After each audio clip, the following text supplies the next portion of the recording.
Some of these individuals have memories, what's been done on a craft, the objectives of what they can remember. Most of them do not have memories that are very, very explicit. Some need help with memory retrieval. What we've done is to set up a situation in which we don't allow anyone to undergo a surgical procedure that has had previous hypnosis. And that's just primarily from the fact that we don't need the criticism of a scientific study. However, if the information that is retrievable is to be had, we give that person the choice following the surgery procedure, and we refer them to a qualified specialist in that area. So today we're going to refer to some new information in a scientific vein only, and I'll try and spoon feed this to you as easily as possible without going into a lot of biological detail. Slide 1A in the press packet will show a picture of what one of these objects looks like. This is a T-shaped object, which is approximately a centimeter in each direction, covered with a very strange biological coating. A coating that is so strong that when the object is freshly removed, you can't cut through it with a surgical blade. The next slide is slide 1B. It shows another kind of an object that we removed, another metallic rod, which is also covered with a similar dark gray impervious membrane. And this material is also very strong, and you can't cut through it with a surgical blade.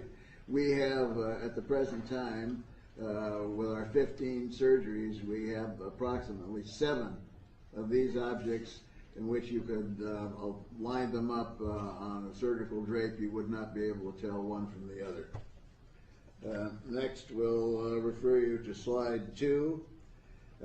Of the 15 surgeries that have been performed, we have submitted these not in totality but in piece, because we haven't had the funds to really go into this in a full-blown project. Fortunately, I was able to get assistance at one time through the National Institute for Discovery Science, and that was much appreciated. That's Bob Bigelow Enterprise, and I will always be indebted to him for his help with this. Now, there are some biological aspects which I have to mention at this time. If you get an object in you, you usually can see where it went in, a portal of entry, something that's a centimeter in various dimensions is a pretty big sized piece to get inside. You usually should be able to see where this went in. In none of these cases has there been a scar or an opening in the skin. All the individuals who allege have implants are submitted to some rigorous examination before we have anything to do with them. They must produce either on an X-ray or a CAT scan a viable object which is more radio dense than the surrounding area. We see when these have been removed and we examine the tissue pathologically that goes around the area, there has been absolutely no inflammatory or rejection reaction. This is within our technology not possible. The majority of these objects, as I described, are these small metallic rods covered with this very strange biological coating.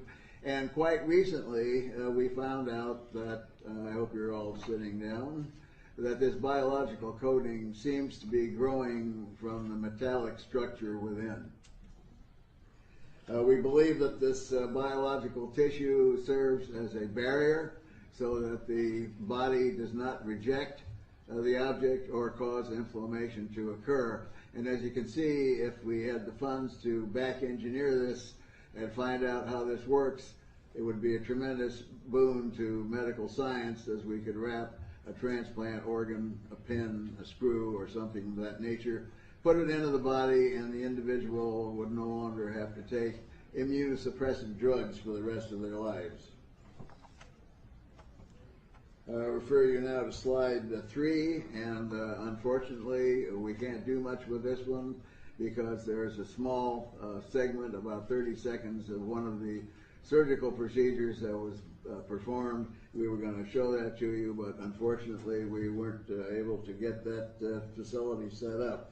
So in conclusion, in reference to the biological data, we have looked at this in quite an exceptional manner, using every bit of science that's at our disposal, and we see that this looks like it represents a science which far exceeds the biological science that we have on Earth. Now, when we get into the metallic portion, I don't feel qualified. I had to learn the small amount of metallurgy that I did in order to continue the work. But we're very fortunate today, ladies and gentlemen, to have one of the leading metallurgical sciences with us that has worked on the project, our chief metallurgical science, Dr. Alex Mosier. If I can have you come up here, Alex, and you can take it from here.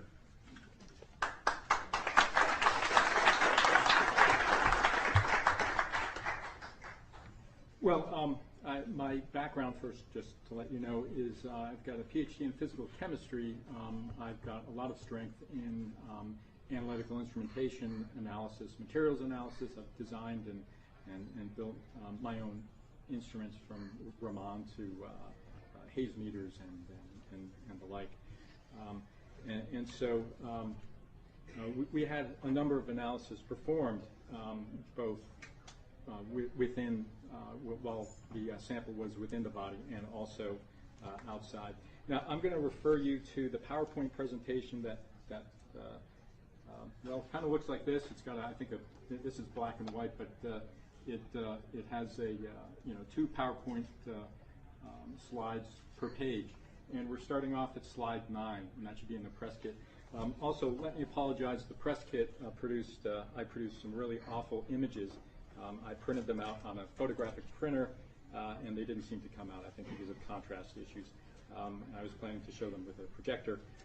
So we'll be posting that on a website if you're interested. I don't have that website just yet, but I'll let you know afterwards. Closer to the mic, please. Oh, okay. All right, let's get these up.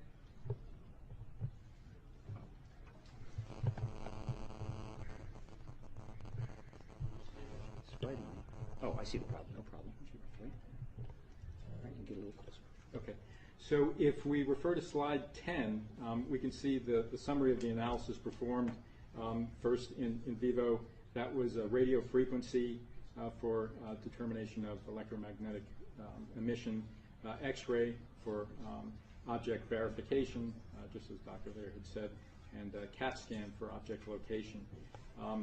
The in vitro, essentially outside the body in controlled conditions, was optical microscopy, and that was just for looking at microscopic appearance and comparing it to other similar objects.